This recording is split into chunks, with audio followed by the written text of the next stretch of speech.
What's up, everyone? Let's dive into something that's been buzzing around lately. The shifting landscape of options for the Lakers heading into this offseason.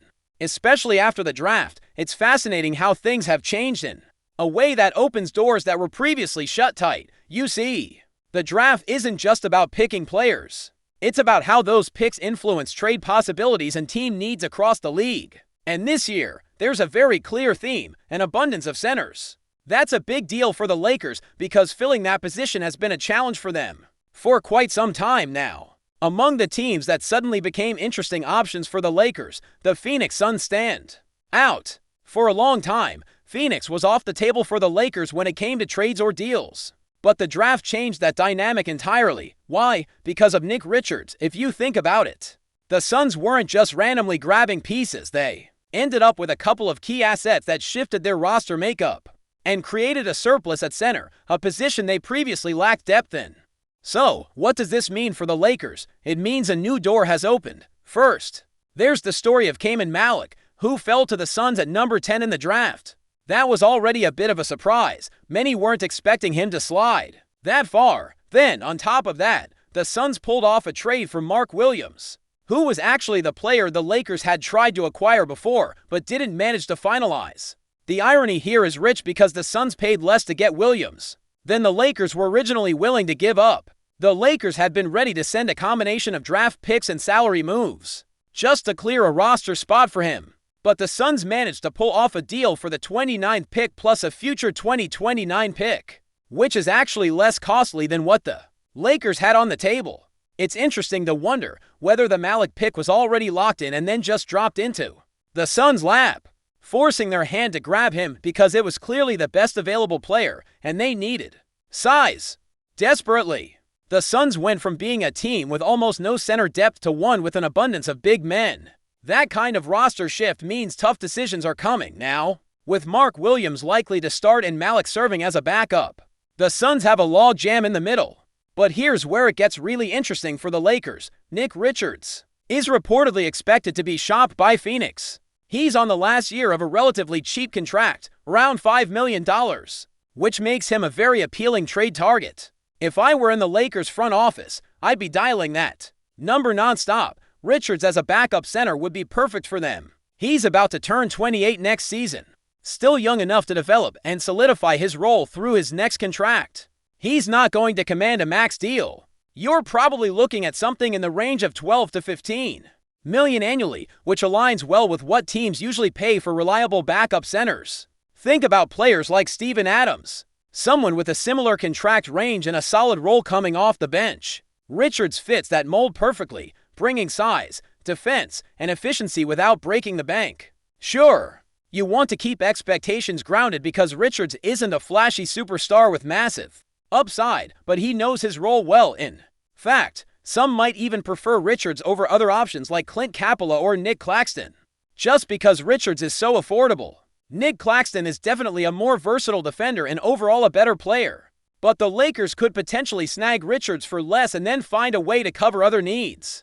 By pursuing different players, Richards is nearly a double-double threat every game. That's without factoring in that he'd be playing alongside a high-efficiency scorer like Luka Doncic, who excels at creating scoring opportunities for teammates with putbacks and alley-oops.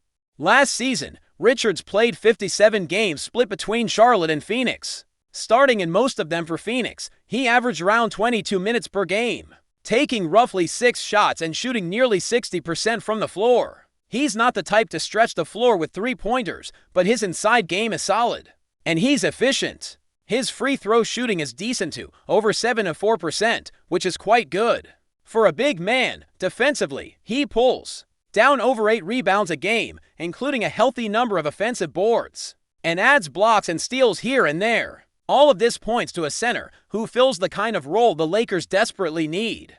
Reliable inside presence, solid rebounding, and efficient scoring without demanding the ball in high volume. There was definitely frustration around the Lakers not making a move for Richards in the past couple of seasons when he went to Phoenix.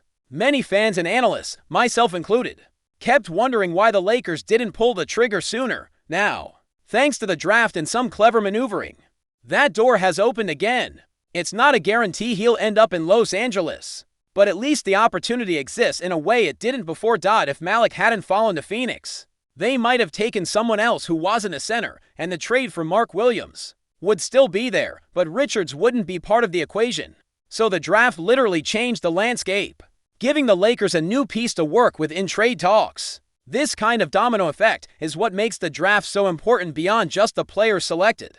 And it's not just Phoenix. The second round is loaded with players who could become valuable trade chips. Teams like Portland and Brooklyn picked up several big men, and others made moves that suddenly give the Lakers leverage in pursuing centers. With so many teams now holding more centers than they need, the Lakers are in a position to negotiate from strength. How many teams actually need centers? Not as many as you might think. Golden State could be in the market, but overall, there seems to be more centers available than teams desperate for them, which means the Lakers can play hardball. If Phoenix wants a big haul for Richards, the Lakers can say, fine, we'll look at Claxton or Capela instead, because those options exist too. Portland has several big men on their roster, and Atlanta has a couple as well. There's a pool of talent and trade possibilities that the Lakers can tap into. This abundance means the Lakers don't have to settle. They can negotiate for value, make smart moves, and if they miss out on one target like Richards, there are others who could fill the role effectively. It's a buyer's market for centers right now, and the Lakers are in a prime position to benefit, even if it comes down to the Lakers being comfortable with a rotation that includes Clint Capela and Brook Lopez next season. That's still a solid foundation. Ideally, they'd love to add Richards because he fits the profile perfectly: efficient, experienced, young enough, and affordable. But the front office has options, and that flexibility is a big plus. Now, keep in mind Phoenix has its own needs and cap considerations, which means any trade will likely involve a third team or creative salary arrangements. Maybe Miami gets involved, maybe another team chips in to balance contracts. It's complicated, but all these moving pieces make the possibility of a Richards trade exciting. Statistically, Richards' numbers last season between Charlotte and Phoenix show a player who was a reliable backup starter. In Phoenix, he started 34 of 36 games, averaging nearly 23 minutes per contest. His shooting efficiency was solid, hovering above 60% from the field. He averaged over 8 rebounds a game, including nearly 3 offensive rebounds, which is a huge asset for a team needing second chance points. He also contributed around 9.5 points per game, with defensive stats including blocks and steals that show he's active and engaged on that end of the floor.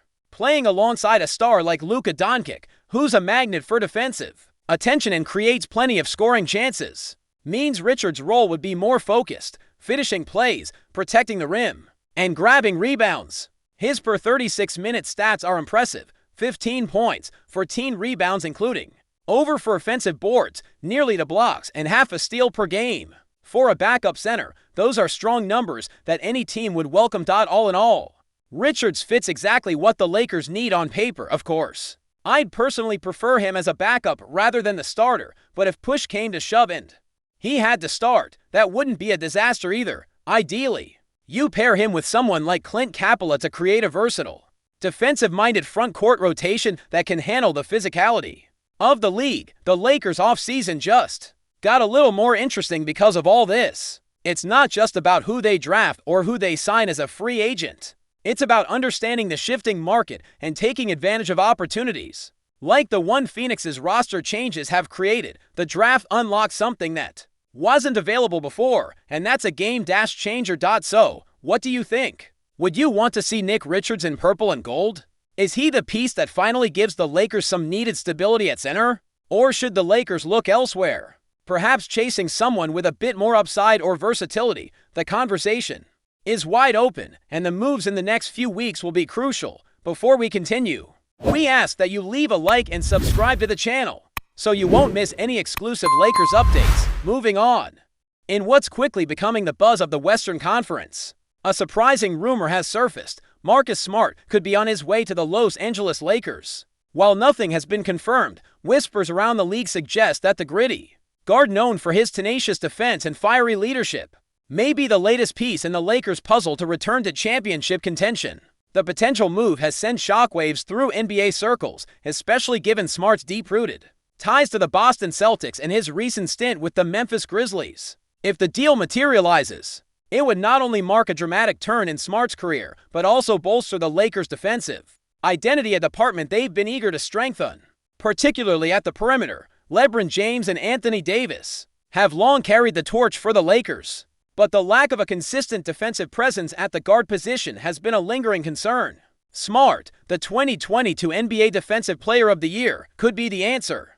His intensity, experience in high-pressure situations, and versatility on the defensive end make him an ideal candidate to step into what fans are already calling the Portero role, the doorman, who decides who gets into the paint and who doesn't. While some question how Smart's outspoken personality might mesh with LA's star-studded roster, others see him as a perfect cultural fit, bringing the grit, grind, and hustle mentality that define his time in Boston and briefly in Memphis. The Lakers, historically known for their glamorous appeal, might be eyeing a tougher identity this season. There's still no official word from either franchise, but the smoke is hard to ignore. If there's fire behind it, Marcus Smart in purple and gold could change the entire landscape of the West. Stay informed exclusively about Los Angeles Lakers news. Subscribe to our channel and hit the like button to keep receiving daily updates. Also, share your opinion on the news in the comments, as your contribution is crucial for the Lakers. Stay tuned for the next video.